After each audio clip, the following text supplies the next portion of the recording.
Alors, 5 minutes plus tard, je suis de retour. Alors, donc, moi, je représente la médiathèque du Palais de la Culture. Je ne vais pas être longue parce que je pense que c'est pas moi que vous êtes venu voir aujourd'hui. Donc, la médiathèque du Palais de la Culture est vraiment très honorée de recevoir le réseau Cap Excellence qui organise cet événement, coordonné par Réjeanne Robin et Dina Tézénas. Donc je dois vous avouer que lorsque l'on passe comme moi un concours de bibliothécaire, c'est pour des moments comme celui-là. C'est l'opportunité de mettre à l'honneur des femmes et des hommes tels que Dibombari Mbok, qui réalisent ce précieux labeur de recherche, d'écrit, de partage sur des sujets aussi percutants et poignants que la réhabilitation de toute une culture. Donc je ne serai pas plus longue et je dirai simplement qu'au 3e étage du Palais de la Culture, vous avez des livres de l'auteur, mais ce soir vous pourrez en acheter aussi. Profitez bien de la soirée, je passe le micro à Réjeanne Robin. Bonsoir à tous. Merci d'être là. Vous êtes belle, hein? Vous êtes venus savoir qui existe, mais avant, en cas de présenter les autres, qui moun. Né au Cameroun, d'un père Bassa et d'une mère Erondo, il grandit dans une fervente famille protestante. Après le lycée, il s'envole pour Paris afin de parachever ses études supérieures. C'est au Canada qu'il embrasse une carrière dans le secteur bancaire. Non, vraiment rien ne le prédestinait à une carrière d'égyptologue. Mais un jour, lorsqu'il découvre les travaux du professeur Cheikh Anta Diop, les conférences de notre cher Kalala Omotunde, tout bascule. Peu après, une rencontre des plus insolites sur les quais du métro montréalais viendra changer le cours de son destin professionnel à tout jamais. Adieu smoking, cravate et attaché-caisse. La décision est prise, il sera désormais chercheur spécialisé dans la lecture des hiéroglyphes égyptiens, historien, écrivain.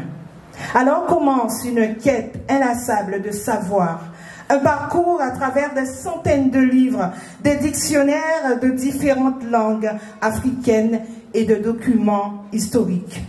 En 2010, il publie Le Dieu noir, titre inspiré de sa fameuse rencontre insolite. Mais ce ne sera que le début d'une histoire bien fertile.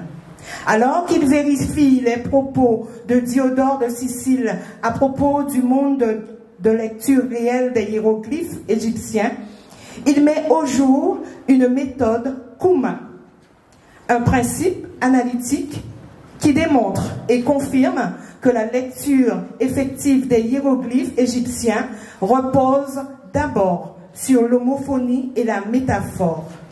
Elle nécessite donc, et en premier lieu, la mobilisation des langues africaines et modernes et anciennes.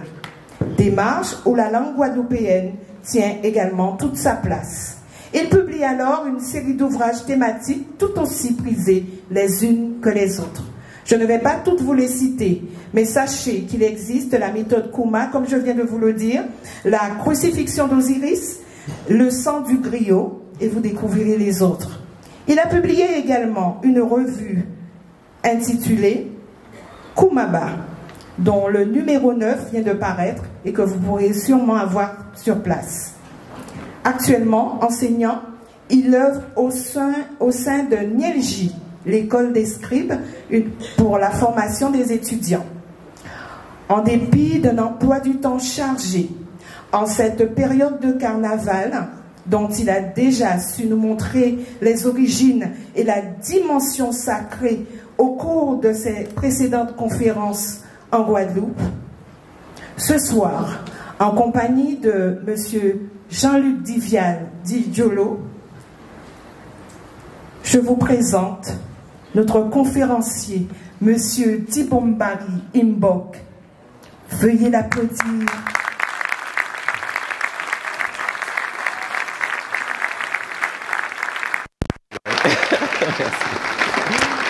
Voilà, merci. Alors, bonsoir à tous. Merci d'être si nombreux. Pour moi, c'est impressionnant de voir autant de gens mobilisés autour des questions qui, au départ, me semblaient, j'allais dire, extrêmement complexes.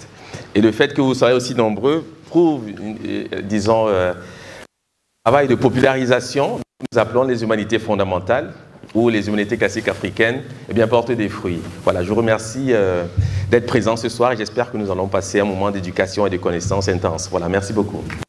Bonsoir. Bonsoir. Alors, au cours de ton parcours, Réjeanne l'a bien retracé. Tu as eu à investiguer sur des héros culturels clés de notre tradition la plus ancienne, Osiris, mais surtout Isis. Qui est Isis? Ben, on le verra ce soir. D'accord. Isis, ce sont les femmes ici rassemblées. Voilà.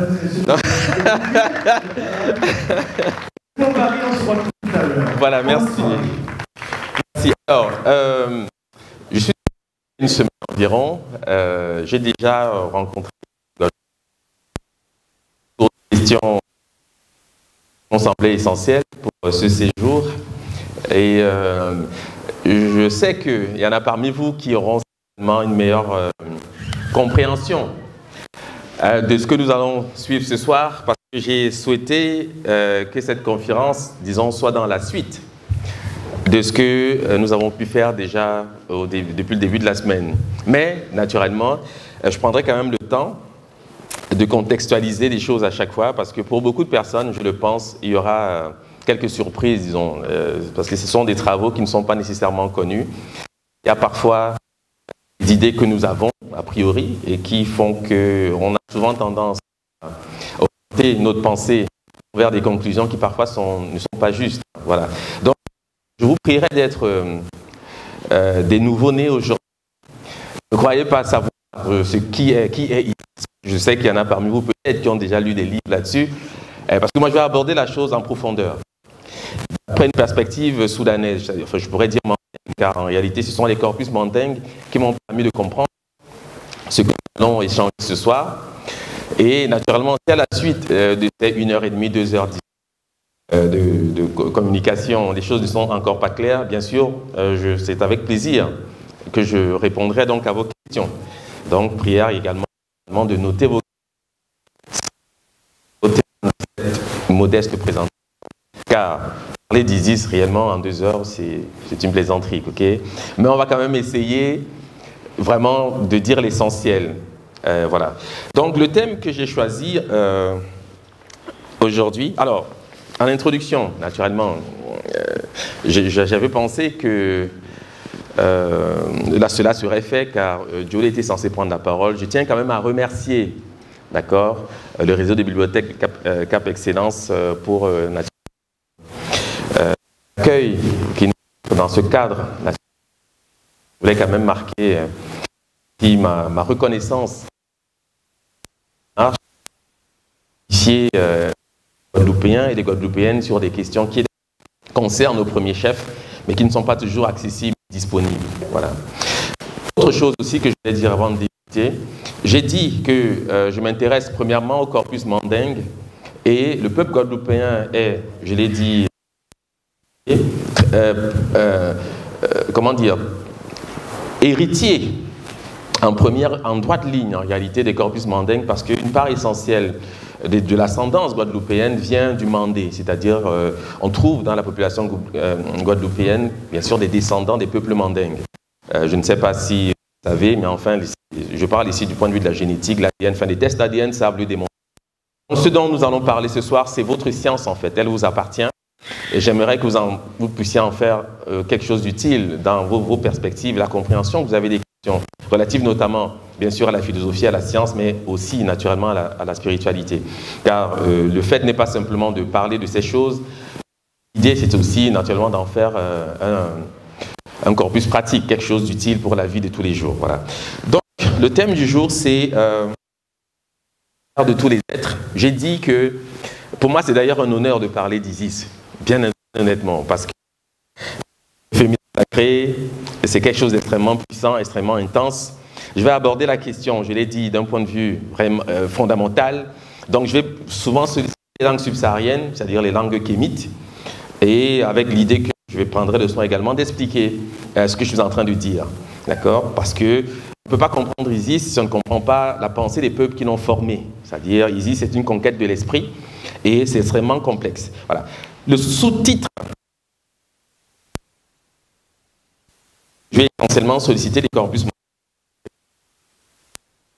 Alors, je commence par une note de Plutarque, parce que j'aime commencer par des lieux communs, c'est-à-dire des auteurs qui sont connus, et pour les références dans le fond, parce que si à la suite de cette rencontre, vous souhaitez poursuivre cette conversation, vous aurez au moins des références pour pouvoir le faire. Voilà. Donc Plutarque, c'est un auteur connu, il a vécu autour du 1er siècle avant l'ère actuelle. Il a publié un ouvrage majeur, le traité d'Isis et Osiris, traité dans lequel il dit la chose suivante. Alors il parle, on va dire, des trois sortes d'êtres.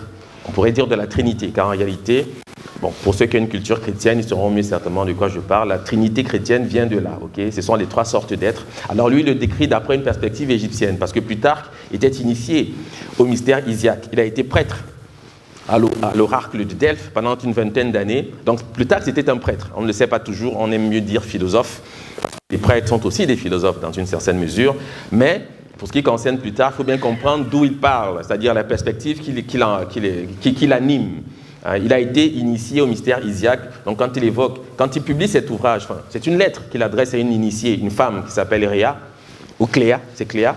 Quand il adresse, donc cette femme, c'est une initiée au mystère isiaque également. Donc ils sont dans une discussion d'initié et initié, et il veut simplement, disons, instruire cette femme sur un ensemble de faits que lui, il a cru utile, en fait, de tenir dans une lettre. Parce que le traité d'Isis et Osiris, à la base, c'est une lettre. Voilà. Donc il dit ceci. La nature la plus parfaite, et pour ainsi dire, la plus divine, est composée de trois sortes d'êtres, de la substance intelligible, de la matière et du produit de ces deux causes. Je m'arrête ici pour bien situer dans l'esprit de chacun qu'il s'agit effectivement de la description de ce qu'on appelle les trois sortes d'êtres, c'est-à-dire la substance intelligible, je vais brièvement parler de quoi, je vais brièvement rappeler de quoi il s'agit, de la matière, je vais également évoquer de quoi il s'agit, et ensuite du produit de ces deux causes. Brièvement, je vais aussi en parler. Que les Grecs appellent le monde. Voilà. Platon, dit-il, donne à l'être intelligible les noms d'idées, de modèles et de pairs. À la matière, ceux de mer, de nourrice, d'espace et de récipient de la génération. Le composé des deux, il a coutume de l'appeler l'engendré de produit. Alors, quelles sont ces trois sortes d'êtres? Le monde intelligible qui porte les noms d'idées, de modèles et de pairs, c'est Osiris. Je ne vais pas parler ce soir d'Osiris, sauf si cela est nécessaire. La mer, la nourrice, l'espace de génération, l'espace ou le récipient de génération, c'est Isis. C'est le sujet de ce soir. D'accord? Et le composé des deux, qu'on appelle l'engendré, l'héritier, le produit, c'est Horus.